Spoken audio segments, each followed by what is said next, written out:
viewers, and welcome to Women Now. Thanks for joining us today. Today is a very special day. Why? Because we are featuring the hero of the month. All of us have had many heroes. We are featuring a few of them on our show, and today we are going to feature Chitresh Das. We are right around the corner from his studio. But before we do that, Smita will talk to Melissa Lamson. In the recent years, we've all experienced a tremendous amount of globalization in the way we do business, which includes language barriers, differences in culture, and more diversity. Today, we are joined by Melissa Lamson. She is the CEO and founder of Lamson Consulting, who knows exactly how to bridge that gap with her global knowledge and expertise. So, Melissa, thanks for joining us today. Tell us, what is global leadership development? So global leadership development is really how do we get leaders globally savvy about understanding business and how to do business in different contexts in other countries around the world. And do you think it's more of a personal initiative, or is it a business strategic decision that people take? Oh yeah, that's a really good question. I really think it's both because, and I think people underestimate this in companies, in that leaders are the people who are making the key decisions about the strategy for an organization or a company, right? So if they personally don't have the knowledge or the skills or the understanding about how to do business globally, those decisions may not be as savvy as they could be. So I think it's really important for them to personally develop their global skills in order to be able to then dictate the strategy better within an organization. Studies show that culture influences our behavior about 70% of the time. Wow. And so actually I've been doing this about 18 years, so I would say that statistic could be even higher. Okay. In working around the world. And so you've seen that change over the years. Right, and seeing how people act. Okay, and how does your company help with this? So we do exactly that. We help leaders, individuals, teams, companies become savvy at working across cultures. So we call it cultural awareness training or consulting or coaching, both from the strategic side as well as the individual behavioral side. And does that include, like, do you have to travel abroad, or how does it work when you train? So both. Sometimes the individuals or the teams will come to me or us, and many times I also travel abroad. I've had the privilege of being able to work in over 40 different countries and really feel as though I have an insider view on many, many cultures. And so that's helpful when I get to be in the environment, because I also get to learn from the people there. And do you think it's different for different countries? Do you use the same training methodologies, or is it different? Oh, that's also a good question. So as I also help my clients do, I also have to do this myself, and that is adapt the training methodology in each country.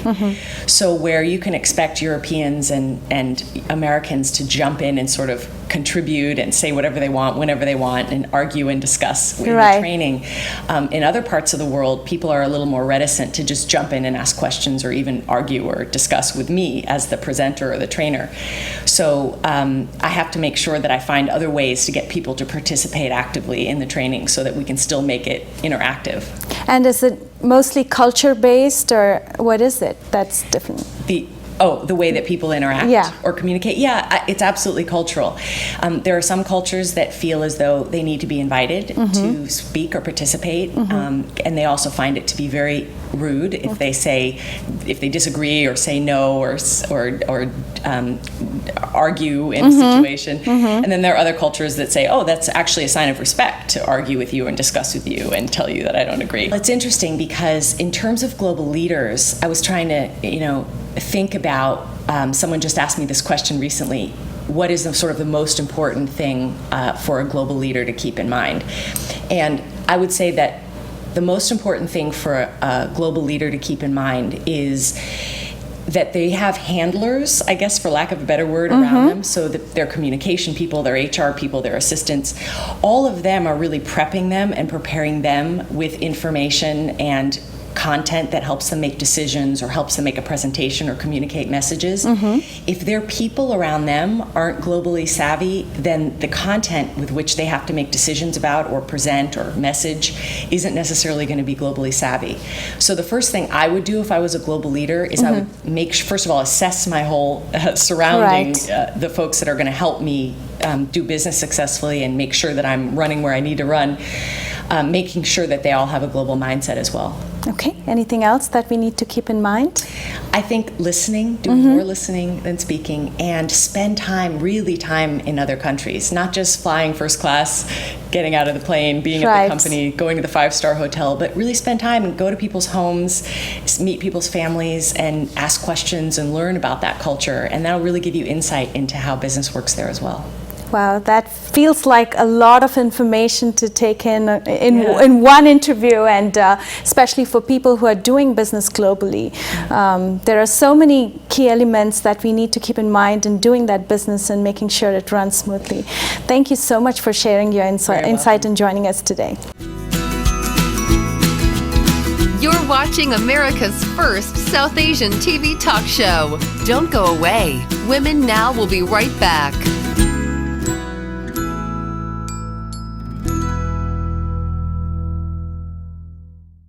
We are right around the corner from Chitresh Das's Dance Academy and class. We'll be going there shortly, but I want to first ask you, you picked him for this month. What made you choose Chitresh Das as a hero for Women Now? Well, there are two things. First of all, for his work in Kathak, taking the dance form, our ancient Indian dance form, beyond the boundaries of India to a world platform. His collaboration with the tap dancer Samuel Jason.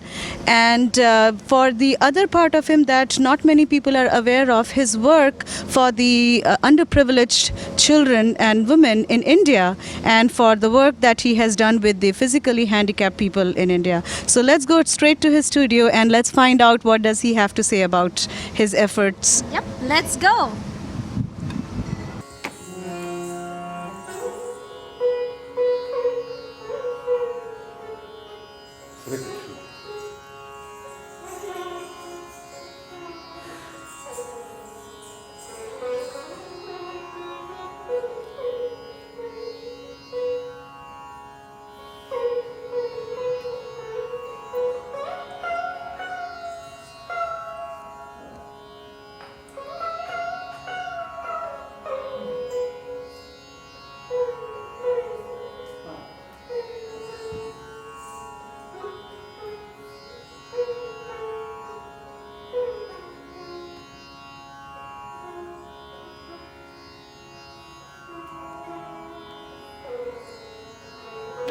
Pandit Ji, I consider this a blessing that I'm here with you today. It is one of the most pleasurable moment, and I want to first ask you about your mission. Namaskar. Namaskar. It's a great honor to be interviewed by the ladies, an organization who are focusing the race of mothers, race of sisters, race of children, daughters, and of course wives and girlfriend. So that is a very, very powerful mission at this juncture of human history. That is so profoundly said.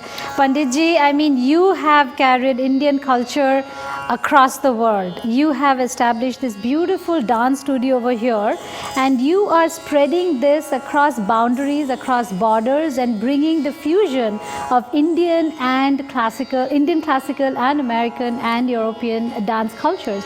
Tell me, what keeps you going? What is the motivation? My mother said a long time ago when I was a little boy, and he said, hey, দেশের বাইরে চলে যা, get out of the country, then you will know your country. দেশের বাইরে যা, তাহলে দেশকে বুঝতে পারবি। দেখ স্বামী বিবেকানন্দকে, দেখ কবিগুরু রবীন্দ্রনাথ ঠাকুরকে। So that was a very, I didn't understand at that time. When I became older and a teenager, then I, of course, 68, 69, the whole world was going through a turmoil. Mm-hmm. So our whole focus was America, because they opened up the, the immigration if you see the movie Namesake, they portray very Yeah, yeah. well. That is my time. Right, They portray it so very beautifully. Right. Irfan did such a wonderful job of a Bengali father. Right. Consort Tabu, I like both of them. Yeah. Proud Bangali. Proud Bengali. And children behaved exactly like that, and that was the time. Right. So, when I was in the University of Maryland, Ustad Ali Akbar Khan Sahib has created a wonderful thing in the Bay Area. So again another Bengali. Right. Then Pandit Ravi Shankarji was very much involved in the deep south, not deep south, in Southern California. But Swami Vivekananda also came here. Right. So it was all those great Bengali beings, Swami Vivekananda, then on the great masters like Ustad Ali Akbar Khan Sahib, Pandit Ravi Shankarji, then we followed the footsteps.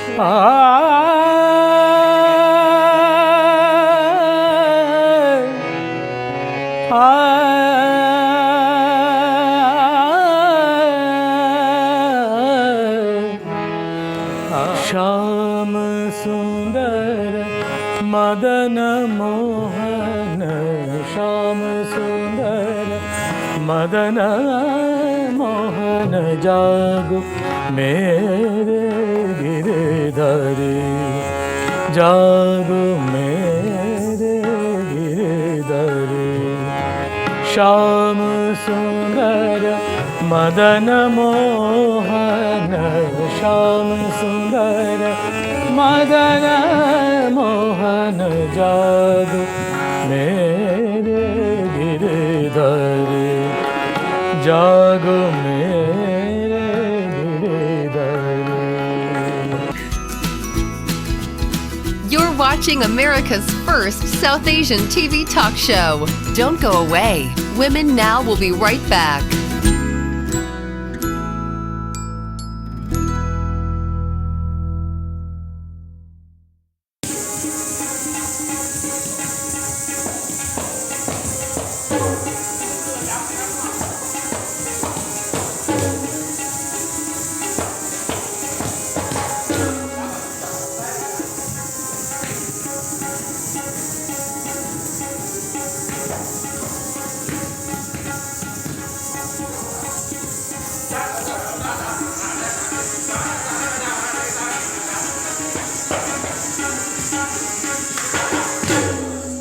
Right.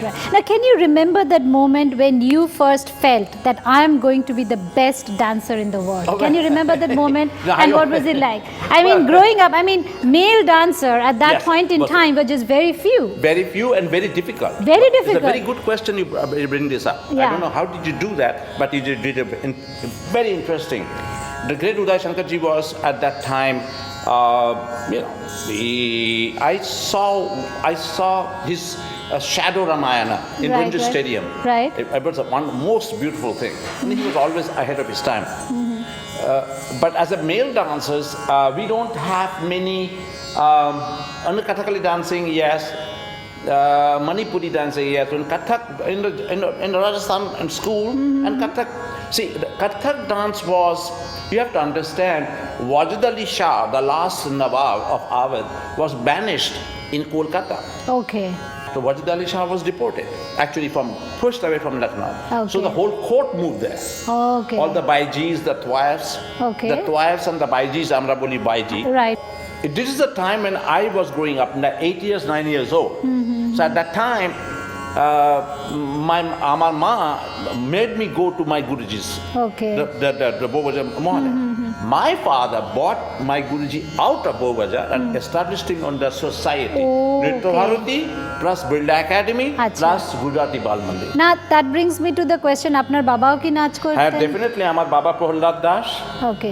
was a founder of Nritya Bharati. Oh, so his vision- composed that Ubbuddha. Okay. He is the one who composed the Ubbuddha. Oh, okay. Yes, So pre-revolutionary he was dance your drama. inspiration too, growing up. My mother and my father, Okay, both okay. of them.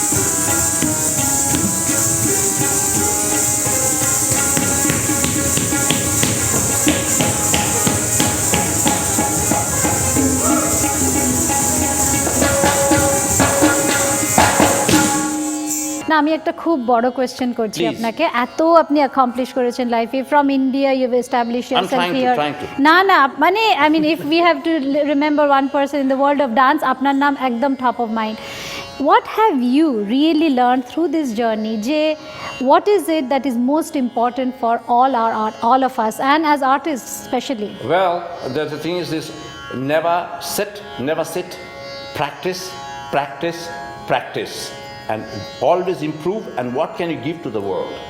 What can you give to the world? It is something which you must always think. Always think. Right. I can't wait to see you teach your students, and I'm so Yeah. lucky. I consider myself absolutely lucky to be able to come here and talk I to feel you. very honored. And about my students, that I have few shishas, not all of them are my shishas. Okay. Going to be shishas. And they, my way of teaching is that they have to be better than me.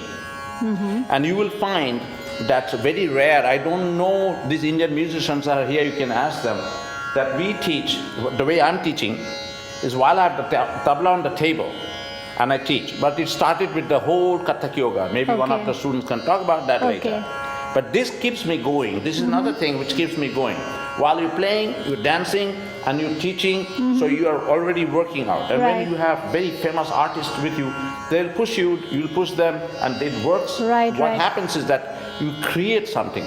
Right. Creativity, again, creativity is the essence of your existence.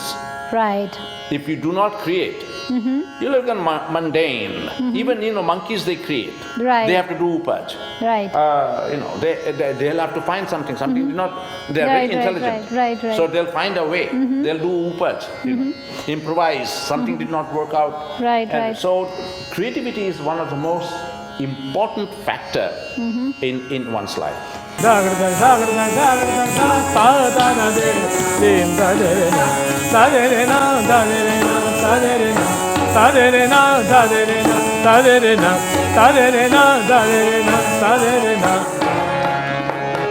Shyam सुंदर मदन मोहन श्याम सुंदर मदन मोहन श्याम सुंदर मदन मोहन जागो मेरे गिरधारी जागो मेरे Girdhari It's a great honor. I accept this.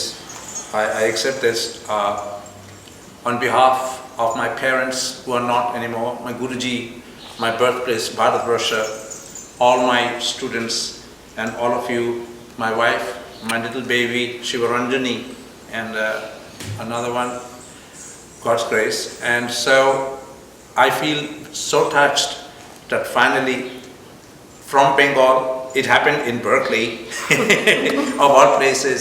Of course, where else? With this powerful woman here and this powerful woman here, I thank you so much. And I thank the Divine for putting me in the hearts of all of you. I will take this as a very, very great blessings of the Divine.